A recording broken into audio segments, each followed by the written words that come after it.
नमस्कार, मैं डॉक्टर हेम श्रीवास्तव।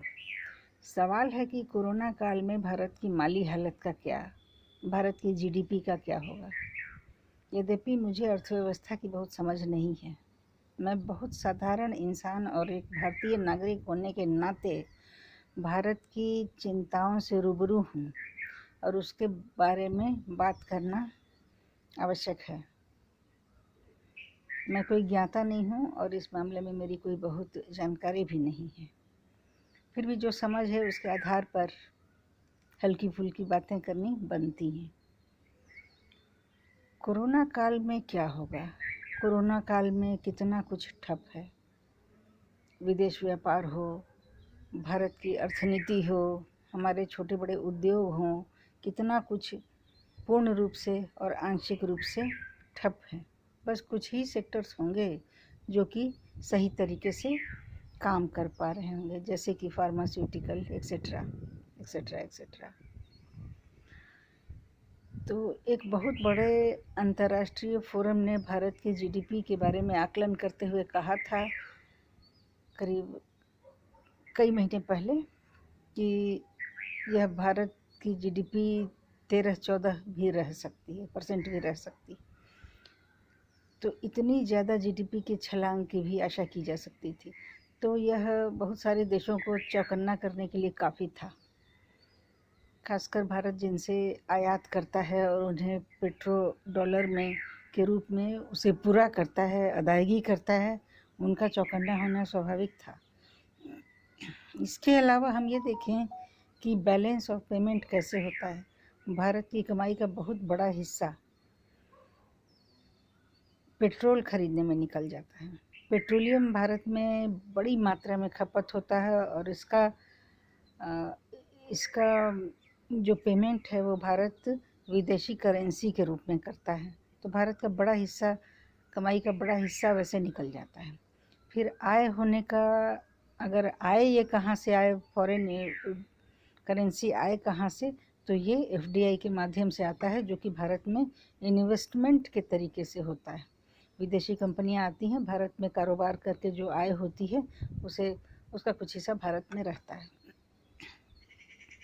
तो भारत हर समय यह दबाव में रहता है कि उसका पेट्रो डॉलर खर्च बहुत ज़्यादा होता है और आय के लिए भारी दबाव में है। तो यह स्थिति और भी बुरी थी जब काफ़ी पुरानी सरकारें थी, पुराना समय था। लेकिन सिनेरियो चेंज होना शुरू हुआ, बदलना शुरू हुआ अटल बिहारी वाजपेयी के रिजीम में, जिन्होंने इस समस्या को बड़े गौर से लिया था और सुना भी वापस आया था और इस तरफ उन्होंने ध्यान दिया था। काफ़ी बड़े बड़े कदम उठाए थे और एफडीआई की तरफ भी काफ़ी ध्यान दिया था। और है कि भारत की जीडीपी में अभी सुधार कहाँ से संभव है। जहाँ तक लॉकडाउन के देखें तो लॉकडाउन में, ये कोविड के समय में जो लॉकडाउन है उसमें हमारे पेट्रोलियम की खपत भी कम है। खपत कम होने से उन देशों की भ्रिकुटी टेढ़ा होना आवश्यक है जो कि हमें पेट्रोलियम बेचते हैं और हम पेट्रो डॉलर में उनको अदा करते हैं। उनकी नाराज़गी स्वाभाविक है। इसके अतिरिक्त भारत जिन देशों से बहुत बड़ी मात्रा में इंपोर्ट करता है, जैसे कि खाड़ी के देश हैं, जैसे कि अमेरिका है, या दवाएं बनाने वाली जो कंपनियां हैं, उनको भी नाराज़गी होनी या स्वाभाविक है, क्योंकि अब भारत ने दवाओं में भी काफ़ी महत्तम बढ़त हासिल की है। एक अनुमान के अनुसार या समाचारों की माने तो भारत ने फार्मास्यूटिकल उद्योगों में बढ़त हासिल की है करीब करीब 10 गुने की पिछले कुछ ही वर्षों में। तो यह तो उस बिरादरी के लिए बहुत अनुकूल नहीं है जिससे कि भारत काफ़ी बड़ी मात्रा में दवाएं खरीदा करता था या इम्पोर्टर था। भारत में हम जाने कि बहुत बड़ा मार्केट है दवाओं का, कंजम्पशन का। लेकिन अब भारत उस मामले में प्रोड्यूसर के रूप में सामने आ रहा है। पिछले कुछ ही समय में भारत ने काफ़ी दवाएं और वैक्सीन एक्सपोर्ट किए हैं। इसके अलावा हम सैटेलाइट्स को देखें, स्पेस साइंस की ओर देखें, भारत ने पिछले कुछ ही समय में बहुत बड़ी आत्मनिर्भरता हासिल की है। और विशेषकर इसरो ने, भारत ने एक साथ 104 सैटेलाइट छोड़ने का भी काम किया, जो कि भारत को बहुत सारे देशों की नज़र में चढ़ने के लिए या नाराज़गी देने के लिए काफ़ी था। इसके अलावा भारत ने एटॉमिक एनर्जी के क्षेत्र में भी काफ़ी बड़ा काम किया है, जबकि उसने ऑस्ट्रेलिया से और रशिया से काफ़ी बड़ी मात्रा में कच्चा माल लेकर के ऊर्जा का उत्पादन, वैकल्पिक ऊर्जा का उत्पादन शुरू किया है। उसके अलावा वर्तमान सरकार ने अल्टरनेटिव सोर्सेज ऑफ एनर्जी यानी वैकल्पिक ऊर्जा पर भी बहुत ध्यान दिया है और इसकी शुरुआत की है। आपको बहुत सारी गाड़ियाँ, ट्रेनें और आपको ऑटो और बहुत सारे आपको वाहन सड़कों पर इलेक्ट्रिक मेथड से चलते हुए आपको मिल जाएंगे। और भारत इस क्षेत्र को काफ़ी बढ़ावा देने वाला है। इस क्षेत्र में उसने काफ़ी विकास किया है और अभी ये विकास बस शुरुआत ही है। जब पूरा विकास होगा तो हमारी पेट्रोलियम पर निर्भरता या कच्चे तेल पर निर्भरता और कम होगी। तो यह सब देखते हुए हम कह सकते हैं कि भारत कोरोना के बावजूद, यद्यपि हम मानते हैं कि कोरोना काल में निश्चित रूप से उसकी जीडीपी घटी है और काफ़ी नीचे आई है, लेकिन कोरोना के बावजूद उसकी जीडीपी एक हद से ज़्यादा नीचे नहीं गिरेगी। और इस संकट काल के बीतने के भारत कोई छलांग मारने की स्थिति में बिल्कुल आने वाला है, क्योंकि उसने जो नीतियां बना रखी हैं वर्तमान सरकार ने, उन नीतियों को तो छोड़ने वाला है नहीं। उन नीतियों को भारत छोड़ेगा नहीं और उससे भारत की जीडीपी भी सुधरेगी। और जब एक बार भारत आर्थिक महाशक्ति बनने की राह पर अग्रसर होगा तो जो हम समझते हैं कि जो एथनिक डिवाइड है या रोजगार की समस्या है या और अन्य समस्याएं जो हैं, जो सामाजिक समस्याएं हैं, उन सब का भी निराकरण होना शुरू हो जाएगा।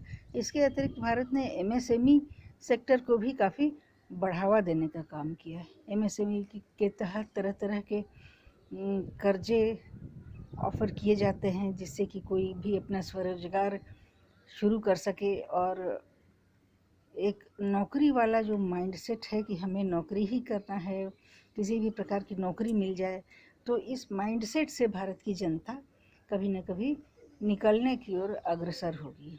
लेकिन यह सब हम समझ सकते हैं कि जब तक कोविड का सिनेरियो बीत नहीं जाता है तब तक यह थोड़ा मुश्किल है, लेकिन एक बार हम कोरोना के पार पाएंगे तो इस तरफ भी हम आगे बढ़ निकलेंगे। और कोरोना के आने से जनता को भी, भारत की जनता को भी एक तरह की सीख मिली है। एक असावधान रहने वाली जो टेंडेंसी है या बहुत ज़्यादा खर्चा करने, बहुत अधिक घूमने फिरने या जो भी एक सामाजिक सरोकार जो बहुत ज़्यादा उसने कर लिए थे और इस हेल्थ क्षेत्र की ओर ध्यान देना जनता ने जो ढीला कर दिया था, या शुरू में जो वैक्सीन ही निकाली गई तो जनता का बड़ा हिस्सा वैक्सीन लेने को तैयार नहीं था। तो ये सब माइंडसेट जो है कि एक फिज़िकल अलर्टनेस जो होती है हेल्थ के लिए, उस ओर जनता ने बिल्कुल ध्यान देना शुरू कर दिया है। आप देख सकते हैं कि वैक्सीन लेने के लिए कितनी मारामारी है। वैक्सीन का प्रोडक्शन पीछे है और उसकी रिक्वायरमेंट कहीं आगे निकल गई है। ये जनता के समझने के ही कारण है। इसके अलावा भारत ने जो 2 वैक्सीन बना ली है, उसने सीरम इंस्टीट्यूट ऑफ इंडिया ने कोविशील्ड बना ली है। उसके अलावा कोवैक्सीन भी भारत में ही निर्मित हुआ है। इसके अलावा ऑक्सीजन के उद्योग में भी देखिए भारत ने कैसी छलांग मारी है। कितने कम समय में ही भारत की कितनी सारी संस्थाएं और कितने सारे उद्योग ऑक्सीजन के प्रोडक्शन में लग गए हैं, ऑक्सीजन कंसंट्रेटर्स के प्रोडक्शन में लग गए हैं। भारत बायोटेक भी काफ़ी आगे निकल गया है। और उतना ही नहीं, भारत ने 2DG नाम की एक कोरोना की दवा भी बना ली है, जो DRDO ने बनाई है, डॉक्टर रेड्डीज़ लैब के कोलैबोरेशन से। तो भारत अपनी क्षमता को पहचानना शुरू कर चुका है। ऐसा लगता है जहाँ आवश्यकता पड़ी या ज़ोरों से आवश्यकता पड़ी, वहाँ पर सारी क्षमताएं, पुरानी छुपी हुई क्षमताएं उभरने लग गई हैं। तो हम सभी भारतीयों को इतना ज़रूर चाहिए कि एक वर्तमान में केंद्र में एक मजबूत सरकार है जो कि कम से कम कुछ नीतियाँ बना पाती है और कुछ ठोस ढंग से सोच करके कुछ नीतिगत कड़े फैसले ले सकती है। तो वैसी सरकार का फिलवक्त आपातकाल के सदृश स्थितियों को देखते हुए इस सरकार का साथ दें। फिर मिलते हैं, अपने विचार देंगे। और इस वार्ता में कोई भूल चूक रह गई हो, मैंने पहले ही कहा कि मैं कोई जानकार नहीं हूँ, कोई भूल चूक हो तो उसे सुधार लेंगे और कमेंट बॉक्स में अपनी राय देंगे। जय हिंद, जय भारत।